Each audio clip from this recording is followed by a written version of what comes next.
Hello, everybody. Thanks for joining our session. Are you a fan of AMI TV's AMI this week? Eyes for the Job, Our Community, and Level Playing Field. You're going to learn how these shows and more ended up on AMI TV. Welcome to the AMI Connect event session, Greenlighting TV. Learn about AMI's production process. My name is Greg David, and I'm the communications specialist at AMI, and I'm excited to be moderating this panel. Before we begin, I just have a few housekeeping notes for everybody. And I would also encourage you to visit the info booth if you haven't already to learn a little bit more about AMI. Just a reminder that this and all of today's sessions feature live closed captioning. And to access that, just go to the, click on the closed caption at the bottom of the Zoom window. You can select show subtitle to turn them on, or you can select hide subtitle to turn them off. And you can adjust the font size and how the subtitles are shown if you click on subtitle settings. And if you're encountering a technical issue unrelated to my speech, you can visit the info booth and a member of the VFairs team will assist you. And if you visit the lounge, you can find links to our social media accounts as well as our email address. And there's going to be a prize awarded randomly to one attendee today. And just by attending the session, you have been entered into the draw, and the winners are going to be contacted via email after the event. And if you have a question for the panelists, please post it in the chat. And a heads up that this session is for information only, and we're not accepting any pitch ideas at this point, but we'll give you information later on in the session on how you can do that through the AMI website. So let's meet the members of the panel today. Michelle Dudas. Michelle, I'll give you the floor first. Maybe you can introduce yourself and let everybody here today know what you do at AMI. Sure, thanks, Greg. My name is Michelle Dudas, and as Greg said, I'm the senior producer. I don't know if you actually did say that, but I'm the senior producer here at AMI, and I oversee all of the original content that's produced internally by our 5 bureau teams across the country. Some of that content includes AMI This Week. We do a number of different documentaries and some different series like Postcards From and Level Playing Field, which Greg mentioned earlier. So Michelle, before I move on, you mentioned bureaus. So could you just give everybody just a quick rundown of the bureaus, the bureau locations across the country? You got it. Yes, we have one in Toronto, one in Ottawa, one in Edmonton, one in Halifax, and one in Vancouver. And the bureau teams, it consists of 3 different members. We have a videographer who also does our editing. We have a producer, and we have a reporter. Great. Okay, Kara, could you introduce yourself and do the same? Let us know what you do for AMI. I'm Karen as you mentioned. I'm the director of production for AMI TV. I work with Michelle and her bureau teams, pretty much letting her do whatever she wants, though. And also oversee what we call the service productions, which is working with external production companies on content like Double Tap TV, hashtag I Got This, Our Community, shows like that. Great. And last but not least, Andrew Morris. Can you just tell us a little bit about yourself, what you do for AMI, and the responsibilities you have? Sure, Greg. I'm Andrew Morris, manager of independent production at AMI TV. I oversee all the independently produced programs. So these are programs that are produced by production companies from across the country that are not related to AMI, like in terms of staff. Those shows include Employable Me, Eyes for the Job, Sightseers, all the sort of bigger budget shows that you would see on AMI TV. And yeah, that's basically the job. Okay, great. So let's get into some more in-depth discussion. And Kara, the first question is going to go to you. So as the director of production at AMI TV, how do you decide what's going to be on AMI TV? So let's use an example of Our Community through, and actually somebody in the chat has just said that their favorite show is Our Community. So let's use Our Community as the example here. It's a documentary series about the people, places, and organizations that have made life more enjoyable for Canadians living with a disability. So how do you decide what's going to be on a show like Our Community? Well, first of all, I think that what all 3 of us here try to achieve is, if I may, is to produce content that we say entertains, informs, and empowers Canadians who are blind or partially sighted. I think we all try and accomplish that. where shows like our community in what we call the service, that's our own internal time, the service bucket of content, it really does do that. It provides a service. Whether it's linking people to resources or educating them, or just simply telling stories from others that the audience might identify with, it's community focused, which is maybe how we came up with the title, Our Community. It really, highlights individuals or people in the communities that are really making a difference, like Jen Powley out east, who as an activist who ran for office. There's Circus Arts in Kingston, a really cool organization that does circus arts. Go figure. Adaptive boxing out west. So we really want to kind of tell those stories. We're looking for content that provides a glimpse into the lives of others who are living a disability. The way I started thinking of it recently was that when people are watching, I kind of want them to think, I was that person, I am that person, I could be that person, or even I get that person. Regionality is another big thing. We are a national broadcaster, so we want to make sure that we get to the communities big and small across Canada. Like I mentioned, Kingston, Barrie, Mission, BC. So service productions are really just trying to get out into the community, reflect the community by talking to people in the community. So that's kind of what we're doing. Great. And we'll talk a little bit about in a few minutes about how you get the word out in the community and who's working in the community alongside you. Michelle, I want to switch things over to you because it's a little bit different, because you're working with the AMI This Week Bureau reporters. So if you're in for folks in the ATW segment session, the last, you met those people. And they also, not only are they pitching you segments for AMI This Week, they're also pitching you content for documentaries, as well as developing series like Level Playing Field, which we had a session on earlier today. So how do you, as the senior producer for AMI TV, decide that whole process? Do you get together with the bureau reporters and the producers and they all just pitch you the ideas? How does that work? That's exactly it. Yeah. So, I mean, again, it's the reporters. It's also obviously the producers and the videographers. I mean, a good idea for a story can come from anywhere. And that's really a philosophy that we like to maintain. We often, kind of say it could come from, the cleaner who comes in and says, hey, I just read a story about this, or I just heard a story about that. So again, a good idea can come from anywhere, but that's exactly what we do. We think about, what is the story? Just to elaborate sort of on what Kara said, because I agree with everything she said, 100%.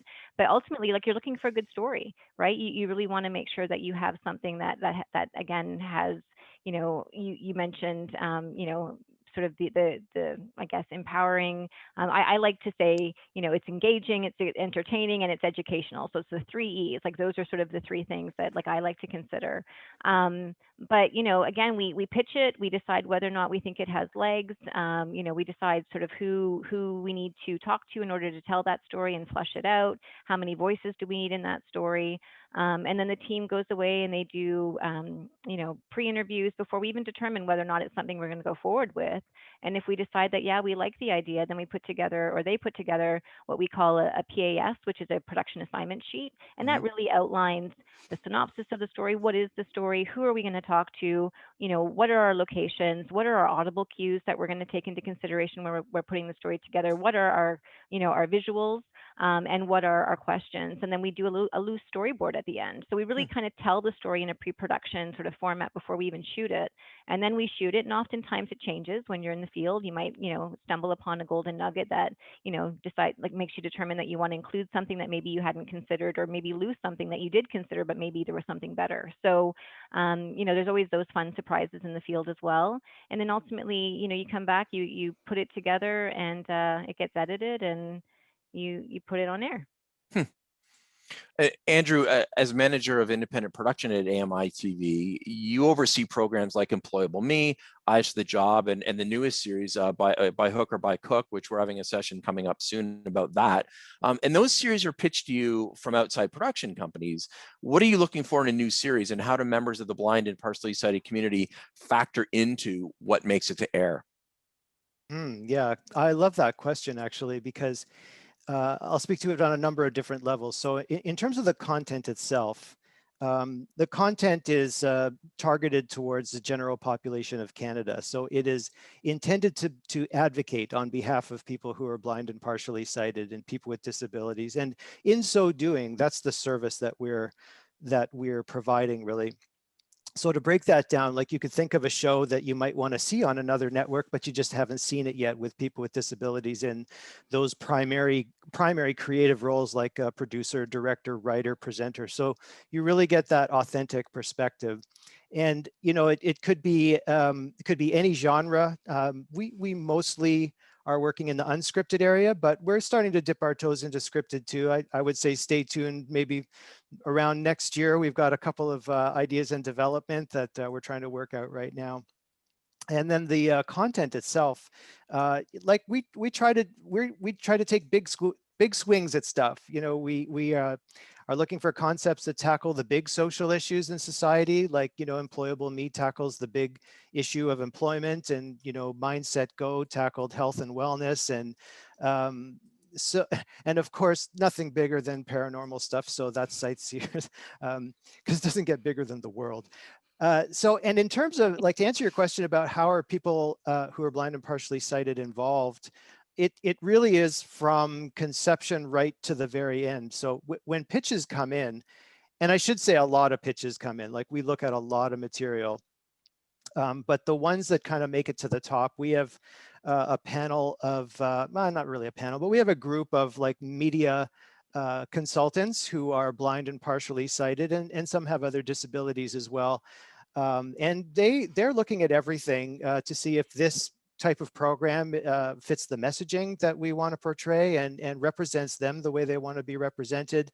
And then if the show is actually greenlit, which is a wonderful thing for everybody, then we have consultants that are assigned to the show as well. So it's not just me overseeing the show.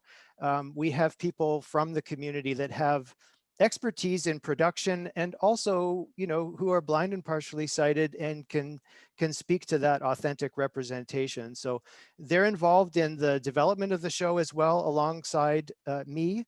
And then when we make notes back to the producer, they're engaged during that part of the process as well. And they're watching the final product as well. So at every stage, from beginning to end, people who are blind and partially sighted and with other disabilities are engaged all through the process. And the other thing, Greg, I want to mention, since I have the mic, is we also have a mentorship program, so that any production that we commission, or any production company that we commission, has to bring on at least one mentee from the blind, partially sighted, or disability community.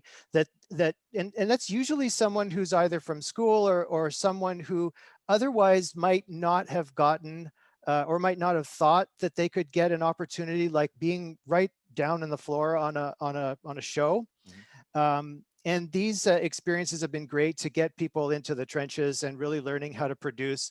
We've got some, we've put quite a number of people through that program already.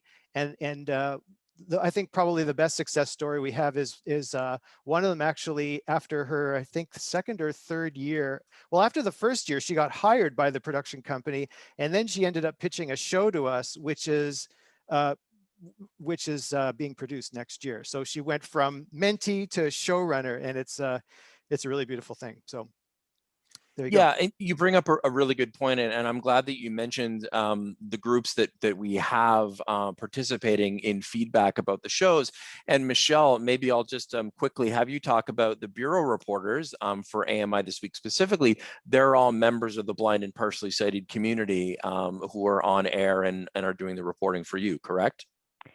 4 of the 5 are, yes. Yeah, absolutely. So, and they, like Andrew said, I mean, they're involved, from concept, through to completion, which is really fantastic. And so we, it's interesting because I also kind of want to elaborate a little bit on what Andrew said, or, just sort of pick up on that, because, what's interesting, it was actually a question even in our panel, the ATW panel that we had, do our reporters have an educational background in broadcast. And what's interesting is, some do, but others don't. And, one of our reporters, we actually discovered her on one of our own shoots.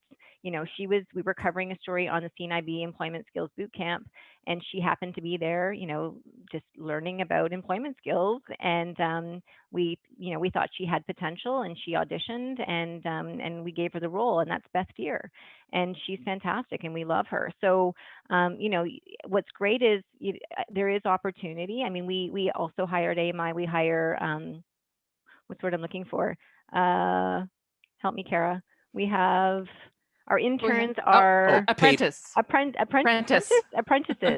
So we've turned, we've had a couple of really fantastic apprentices that have worked with us that have now become ATW contributors, and they're writing scripts, and they're presenting them on air, which is fantastic. So again, like, we're really looking to provide a platform for people in the community, and talent can come from anywhere as well, which is great.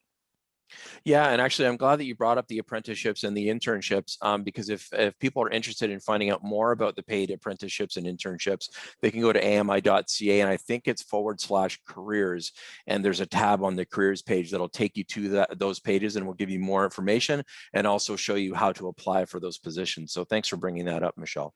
Yeah. Now, Kara, not all AMI TV shows come from out of the blue. So I wanted to ask you about AMI's content development specialists and their role within with AMI. Can you talk a little bit about them and the regions they're based in? They don't do anything. No, I'm just kidding. I have a feeling some of them I have a feeling some of them are watching. We have 4 across the country, and in each of the bureau locations, as Michelle said, that's Vancouver, Edmonton, Ottawa, and Halifax. And there really are boots on the ears on the ground, boots. They're the thumb on the pulse. Boots. I don't know, whatever. They're our go-to people in the community. They are really liaising with leaders and organizations. They attend conferences. They also liaise with the production companies that we work with. Each of them responsible for their own region. And from the work that they do, talking to all of these different people that they talk to, they'll bring stories to myself and the coordinating producer, Jennifer Johnson, to discuss and shape some of the stories that they found. Although they could send something Andrew's way or Michelle's way or to one of the bureau teams. They've even found previously produced content and taken it to our director of production. No, that's me. Director of programming, Brian Perdue, for him to consider for acquiring. So they're really looking for any kind of story, whether it's already produced or not. Now that they've been out there even more and getting our name out there, we're finding that these producers and other producers are now starting to come to us with content ideas. So they will hook up with the content development specialist in the region and massage the stories. And it's really kind of neat to see it coming back at us rather than us just going and looking for people to produce the stories. So they're really important part of the production puzzle for service production again. And I think Andrew's going to talk more a little bit later on about no, he's not going to talk at all. We're just going to keep him muted for the rest of the half hour that we've got. But how someone that has an idea, whether it's a production company or they're working with the content specialist, would actually formally pitch process, because we do have a formal pitch process. But yeah, these guys are really important. They kind of link the whole country to AMI in Toronto. It's amazing. I think it's kind of unique to AMI too. I don't think anyone else has a role like this. So. Yeah, and just following up on what you were saying about some of these independent production companies, how they're coming to AMI, it's been a joy to work with them through the marketing and communications department, educating them about who we are and how we do things a little bit differently to make the shows and the episodes fully accessible for the audience. And there are some subtle things from integrated described video, which maybe I'll get Andrew to talk about in a minute or two, to make making sure that there's closed captioning on videos that we post on YouTube. You know, it's all those, it's those subtle things, and it's great to work with people and have them learn about those things and say, you know, AMI isn't like the CBCs and the CDTVs and the CTVs of the world. Their mandate is to make programming for the blind and partially sighted community in Canada, and here's how you do that. You don't just make a TV show like you do with the other networks.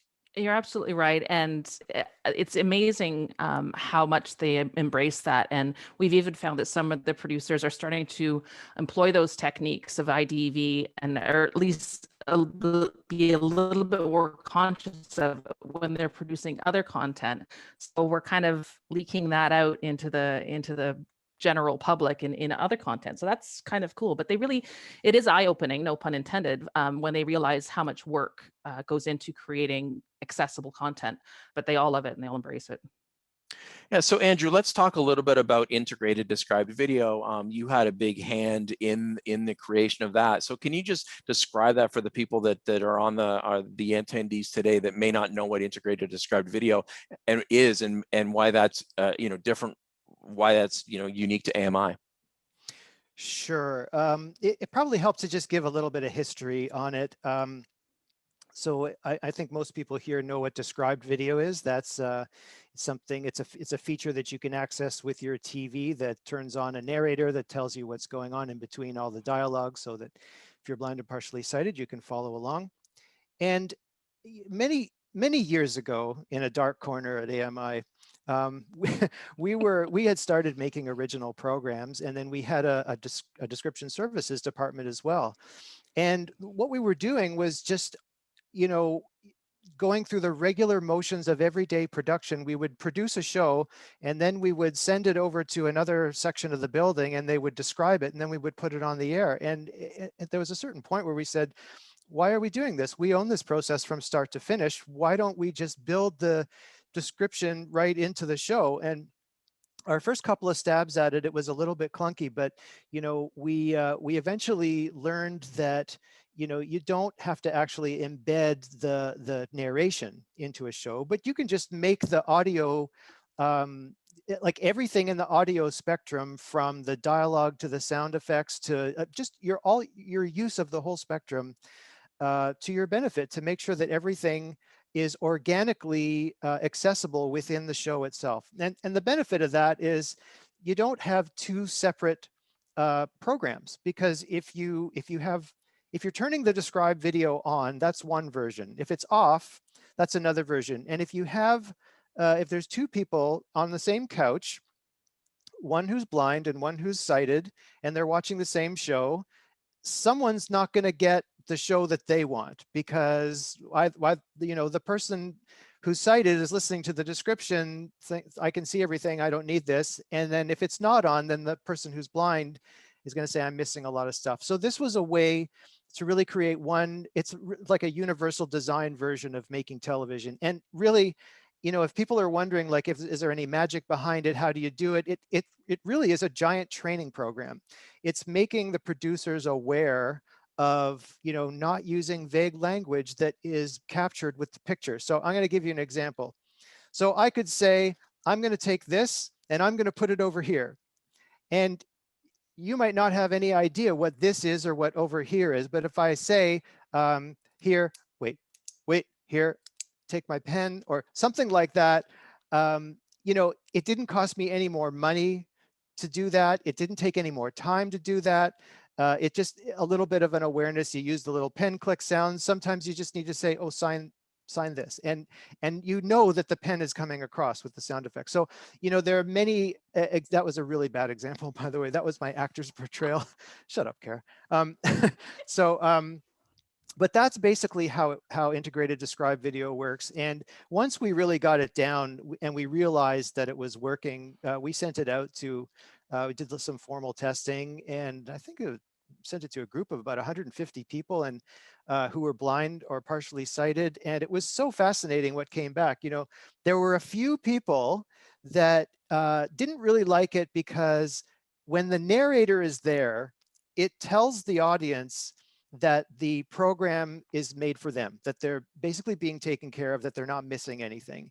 And when they didn't hear the narrator, they were worried that maybe they might be missing something. But that same group of people, interestingly, when we did like a comprehension test as well to see how, how much did you remember of the show? And we did, some people watched it with the described video and some, or the integrated described video, and some watched the described video version.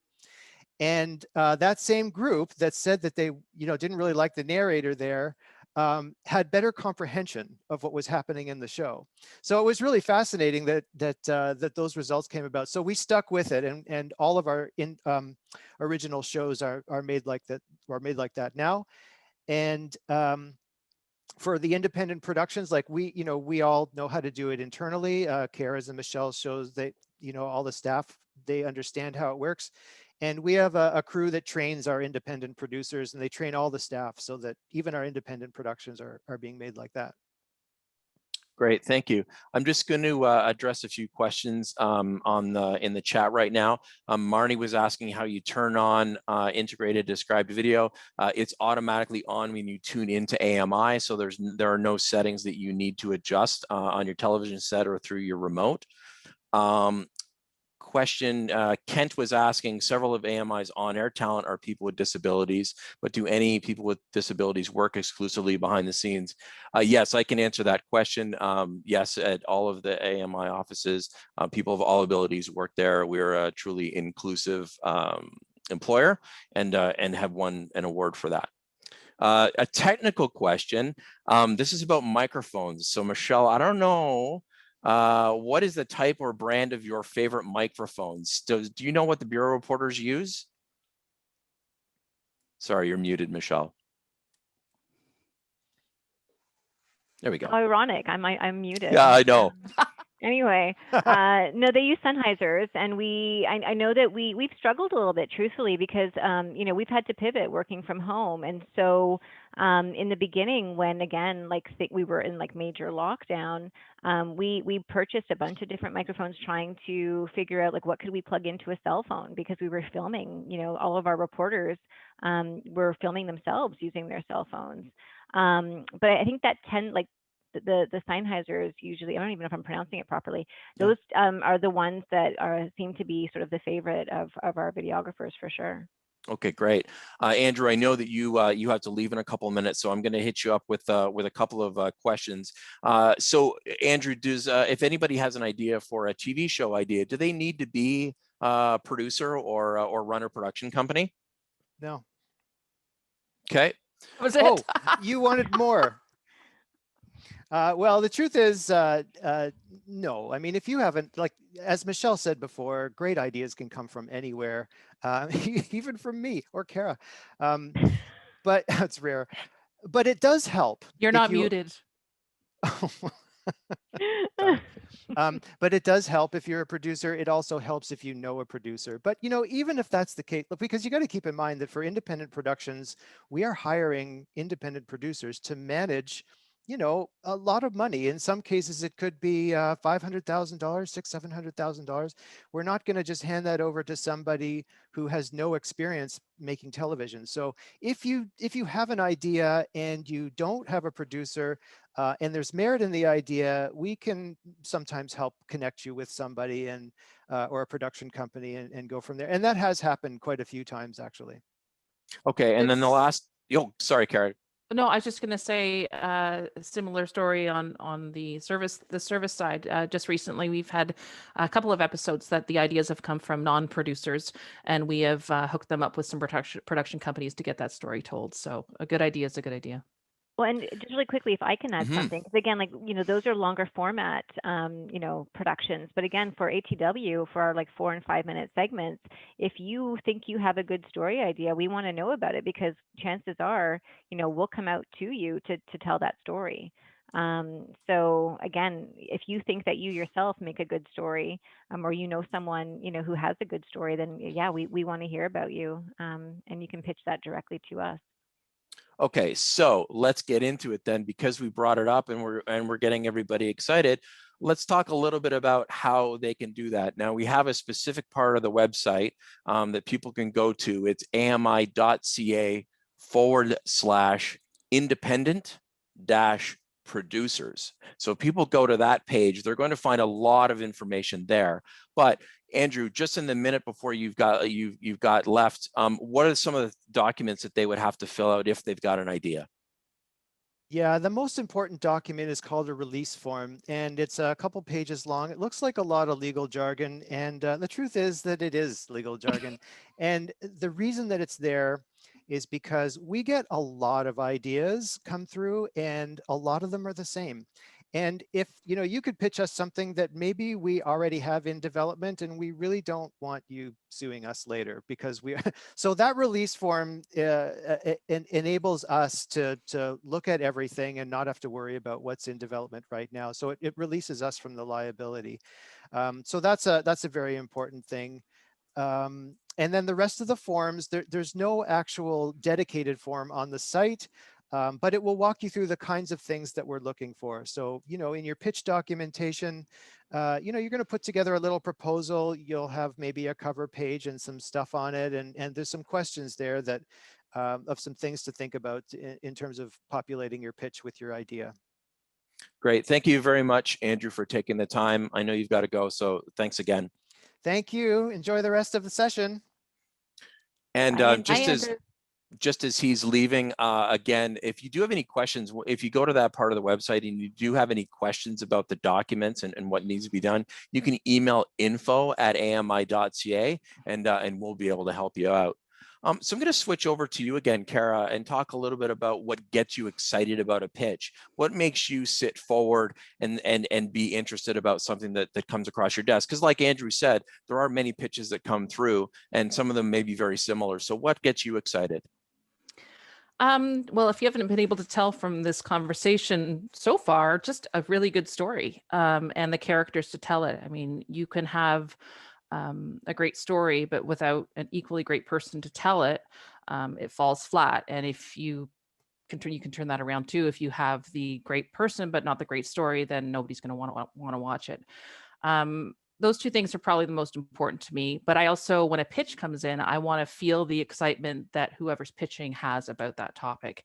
Mm-hmm. If I don't feel it in their pitch, chances are I'm not going to feel it in the content when they deliver it. And something else for me that has always stuck out from way back when I first started almost 9 years ago is something, and I am not sucking up, I swear, that our president, David Arrington, said. And he said that AMI is creating and producing and presenting content that people can't get anywhere else. And for some reason, that really stuck with me. It's a bit of a measuring stick. It's like, if I know I can go watch that on CTV, why are we doing it? If we're not doing it, telling the story differently, why are we doing it? So that's something that's really stuck with me. But the end of the day, a good story is a good story, good people to tell it. And that's it. That gets me excited. There's so many stories out there. That's the other thing I'm learning, that there's no shortage of stories. There's no shortage of them. And I know I get excited to even just saying about it, being excited. Well, Kara and I often, we meet, all the time, obviously, and talk, and we do. We have very excitable sort of moments where we get really excited about content because we genuinely just believe in it so much. And I know that, I love having sort of, just brainstorming sessions with Kara and my teams. I mean, really, again, what's so lovely is everyone, I truly believe that everyone that works at AMI is there because they want to be, and you feel it, in again, just sort of like the day to day. And so again, I say it all the time, and I'll say it again now, I'm so proud of the work that we do, and I'm so proud of the people I work with because, I think that we're doing something fantastic. I really do. So before Andrew left, he talked about, people coming with ideas. If an idea isn't quite right, and I know I'm maybe putting the two of you on the spot a little bit, but if the pitch isn't quite right, will you work with somebody to say, hey, listen, I like your idea, but it sounds very similar to something else. What about this? How open are the two of you to doing that? Is that part of the conversation, Kara? Absolutely. I mean, that's where the coordinating producer Jennifer and the content specialists come into it. I'll have conversations like I have with Michelle, and we're getting all excited, or if it's like, oh, you know what, that's not quite there. What if they did this, or what if we, change the person telling the story. You know, if there's a glimmer there, you can always build around that. And sometimes it's just a really simple solution, but that's the longer answer. The short answer is absolutely, we would work with the producer. Yeah, Michelle, you're nodding your head. Did you want to? Absolutely. Yeah. Yeah, Okay. no, same thing. I mean, again, like it's interesting because, you know, even someone mentioned earlier, like our community, oftentimes like our community will feature something in a half-hour format, and we'll take that same subject matter and do a shorter segment on it for ATW, but we might kind of put a different spin on it. So again, there's a bunch of different ways to tell stories, and I think to kind of elaborate on the question that you asked earlier about like what excites you, I think that that's also something that excites me, is trying to find different ways to tell stories. And it's interesting because, again, like out of necessity, we had to do that over the last 15 or so months while we've been working from home. And, you know, in some ways, yes, like, you know, we've kind of felt creatively stifled because, you know, there's only so much you can do working from home. But at the same time, you know, I'm amazed at the creativity that we've actually been able, you know, to kind of find, because we have been able to, again, produce really top-notch content over the last, again, 15 months that I don't feel has suffered any. You know, really, again, it comes back to the stories, as Kara said, and I think we're telling some really fantastic stories. Just as we get ready to wrap up, I just wanted to let the attendees know that I just posted the link to the independent producers page in the chat. So you can click on that link. It's a little bit easier than having to remember what I said. So yeah, you can click on that link for a little bit more information. So something that, you know, and you know, all the three of us have all worked in the television business for a while, and we know about the odds of a television show making it to air, or making, you know, the pitch making it to air. What are the odds? What are the expectations, Kara, that people might have a pitch that you say, oh, I'm pitching to AMI, but, you know, but I'm not really sure what the chances are. Is every project different? Is that kind of unfair to ask what the odds are?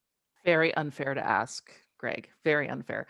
No, it is tough to say. As Andrew alluded to earlier, we are getting, it used to be in 6 months, we'd get 5 pitches. People just really weren't aware that we were looking to produce content. And now there are a ton of pitches. So it really depends on what the pitch is. As he also said, we get a lot of travel shows, a lot of cooking shows. So not that we wouldn't do a travel show or cooking show again, but you know, what is that, as we like to say, secret sauce, you know? So it's really hard to tell, and sometimes it's timing too.